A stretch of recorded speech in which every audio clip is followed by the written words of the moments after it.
Diz assim a palavra do Senhor em Efésios capítulo 2, a partir do primeiro versículo: Ele vos deu vida, estando vós mortos nos vossos delitos e pecados, nos quais andastes outrora, segundo o curso deste mundo, segundo o príncipe da potestade do ar, do espírito que agora atua nos filhos da desobediência, entre os quais também todos nós andamos outrora, segundo as inclinações da nossa carne, fazendo a vontade da carne e dos pensamentos, e éramos por natureza filhos da ira, como também os demais.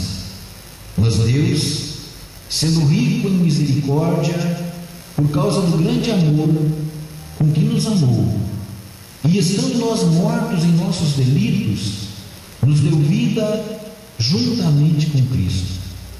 Pela graça sois salvos, e juntamente com Ele nos ressuscitou, e nos fez assentar nos lugares celestiais em Cristo Jesus, para mostrar nos séculos vindouros a suprema riqueza da sua graça, em bondade para conosco, em Cristo Jesus, porque pela graça sois salvos mediante a fé, e isso não vem de vós, é dom de Deus, não de obras, para que ninguém se glorie, pois somos feitura dele, criados em Cristo Jesus para boas obras, as quais Deus de antemão preparou para que andássemos nelas. Vamos orar a Deus? Coloca a mão sobre a sua Bíblia em nome de Jesus. Pai, muito obrigado, Deus, por essa palavra que o Senhor nos dá nessa noite.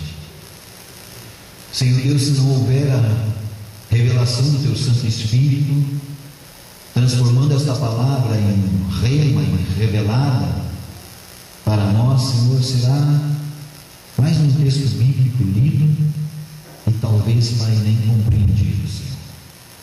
Mas Deus, como nós cremos que o Senhor está aqui neste lugar, e a presença do Teu Santo Espírito permeia as nossas vidas, nós te pedimos, ó Deus, que os nossos ouvidos estejam bem atentos e abertos, e que o nosso coração, Senhor, esteja receptivo para essa verdade que o Senhor nos traz nessa noite de hoje.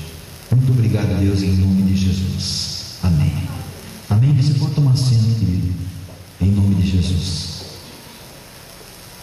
Amados, nós vamos estar falando nessa noite sobre esse tema aqui de Efésios, no capítulo 2, que é uma verdade, e até a gente deu um tema para essa mensagem, o título Verdades, porque aqui nesse texto, queridos, estão verdades da minha vida. Eu creio que também da vida de cada um de nós.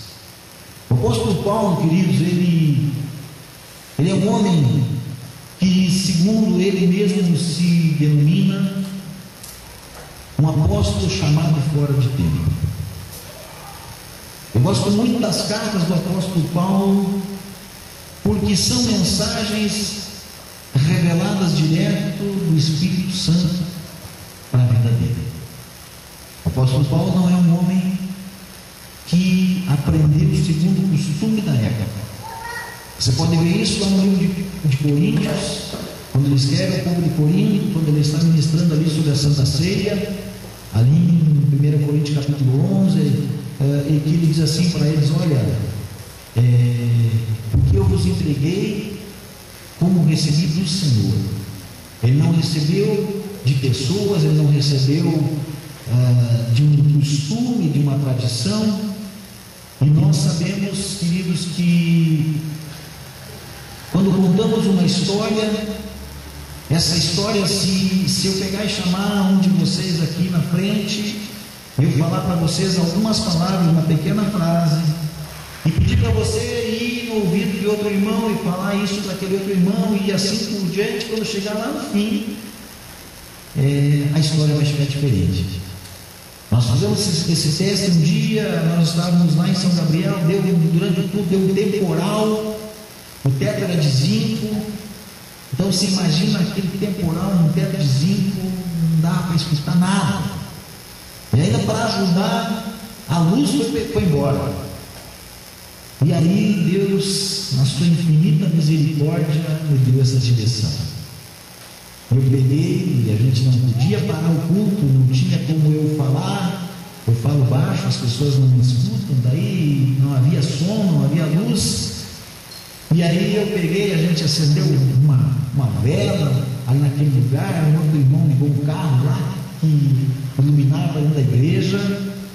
E eu peguei e chamei meu irmão lá na frente. Digo, irmão, vamos fazer uma coisa. Falei uma frase para ele. Agora você vai falar de um por um essa frase. Aí você fala para um, esse um fala para o outro, e aí vai indo. E aquilo levou um determinado tempo. Ali a gente estava umas 40 pessoas, eu acho, na igreja, talvez um pouquinho mais. Mas quando chegou na última pessoa, aquela pessoa veio falar para mim aquilo que eu havia falado, gente, não tinha nada a ver. Era completamente diferente do que eu tinha dito. Então eu quero dizer para você o seguinte: quando você lê um estudo, uma palavra colocada aqui, é uma inspiração direta de Deus para a vida do apóstolo Paulo. Amém? É diferente de quando você lê lá na palavra de Deus, na Bíblia Sagrada, não na Bíblia que nós usamos, mas na Bíblia utilizada pela Igreja Romana, que existem alguns livros a mais do que os livros que nós temos. Existem os livros apócrifos, e ali tem um dos livros chamado Macabeus, e Macabeu escreve lá, num determinado tempo da sua escrita, ele diz assim, quando ele está terminando o seu livro, diz assim: olha gente, eu escrevi o melhor que eu podia, se porventura tem alguma coisa errada aí, me desculpe. E como é que nós vamos entender uma revelação de Deus para alguém com um pedido de desculpa? Deus não se engana. Então nós vemos que aquele livro não é um livro inspirado, mas aqui é uma inspiração direta de Deus para o apóstolo Paulo. Ele começa dizendo uma coisa muito linda, e ele diz assim: ele nos deu vida, estando vós mortos. Queridos, essa é uma das verdades existenciais da palavra de Deus. Se eu e você estivéssemos vivos espiritualmente, se a humanidade estivesse viva espiritualmente, Jesus não precisava ter vindo à terra. Essa é uma verdade pilar da palavra de Deus, é uma verdade que sustenta a palavra de Deus. É a seguinte: que nós éramos mortos. Estávamos mortos. O apóstolo Paulo fala aqui que nós estávamos mortos no quê? Nos delitos e nos pecados. A palavra de Deus diz o seguinte: que o salário do pecado é a morte. Queridos, aí entra uma pergunta, entra uma questão em nosso coração, que é a seguinte: muito bem, Ele nos deu vida, porque nós estávamos mortos em nossos pecados e delitos. Quer dizer que depois que o Espírito, que Deus nos deu vida através do seu Espírito, nós não pecamos mais? Não. Acabamos errando, acabamos pecando, mas segundo aqui diz a sua misericórdia, segundo a sua riqueza, queridos, Ele nos deu vida. Mesmo nós estando mortos, é algo sobrenatural. Que nós estávamos mortos, nossos delitos e pecados, errantes contra Deus, errantes contra o Pai, filhos desobedientes. Esse texto diz assim que nós éramos filhos da ira. Você sabe o que é ser filho da ira? É a pior coisa que existe. É a rejeição. E a Bíblia diz que mesmo assim, Deus nos deu vida. Então essa é a maior verdade, queridos, ou uma das maiores verdades, é uma verdade pilar da palavra de Deus, que nós estávamos mortos, nós precisamos entender isso, e nós precisamos reconhecer isso, e nós precisamos aceitar isso, que nós em Cristo Jesus estamos mortos.